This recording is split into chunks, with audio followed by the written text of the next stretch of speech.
ఆదోనిలో రాత్రంతా షూటింగ్ చేసి ఈ కార్యక్రమం మిస్ అవ్వకూడదని వచ్చాను డైరెక్ట్గా. కారులో బయలుదేరి కొంచెం ఇంకా అలసట తీరలేదు. Straight to the point. పొద్దున్న 4:30 లేస్తానండి. చిన్నప్పటి నుంచి ఎంఎస్ సుబ్బలక్ష్మి గారికి సుప్రభాతంతో స్టార్ట్ అవుతుంది. తర్వాత అందరి భగవంతుల సుప్రభాతాలతో వాకింగ్ పూర్తవుతుంది. ఇవాళ సుప్రభాతం గురించి స్ట్రైట్ టు పాయింట్ వస్తానండి. My big hug. నిజంగా అండి, ఇది మెప్పు కోసం కాదు,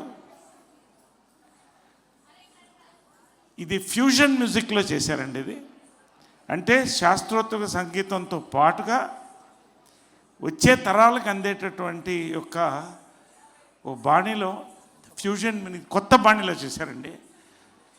ఈ సుప్రభాతంలో ఒక హిప్నాటిక్ పవర్ ఉందండి. నేను మనస్ఫూర్తిగా ఇవాళ చెప్తాను. ఎందుకు చెప్పానంటే ఇన్ని సుప్రభాతాలు వింటాను నేను రోజు, అన్నీ బాగుంటాయి.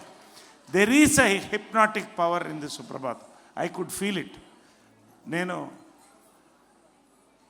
బాబా సాక్షిగా, శివుని సాక్షిగా చెప్తున్నానండి.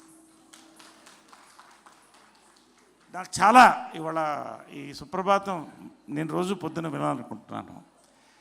దీన్ని ప్రతి వాసవి టెంపుల్లో పొద్దున సుప్రభాతంగా ప్లే చేయడం అనేది హైందవ సాంస్కృతిక చరిత్రలో, ఆధ్యాత్మిక చరిత్రలో ఒక అద్భుతమైనటువంటి మైలురాయి అండి ఇది. ఖచ్చితంగా చాలా ఇది నేను మనస్ఫూర్తిగా చెప్తాను. ఏదైనా మనస్ఫూర్తి. నేను చాలా బయట ఎక్కువ కనపడను, తక్కువ కనపడతాను. నిజంగా చాలా ప్రతి పాట అండి, ప్రతి పాట 6 నెలలు కష్టం కాదు, ఇది 6 సంవత్సరాలు కష్టంలాగా ఉందండి. మనస్ఫూర్తిగా చెప్తున్నాను. చివరికి ఇక్కడ వచ్చిన ఈ ప్రదర్శనలతో వరకు కూడా నిజంగా అందరూ కూడా మంత్రముగ్ధులు అయ్యారు. నిజంగా చివరిగా నేను ఎప్పుడూ ఒక మాట చెప్తాను. పొద్దునే లేచేటప్పుడు రాత్రి నేను ఒక మంచి పని చేసుకోవాలి, సమాజానికి ఒక మంచి పని చేయాలని. అది చెట్టుకు నీళ్లు పోయడం కూడా కావచ్చు. అలాంటి వ్యక్తి ఏవిఎం రావు గారండి.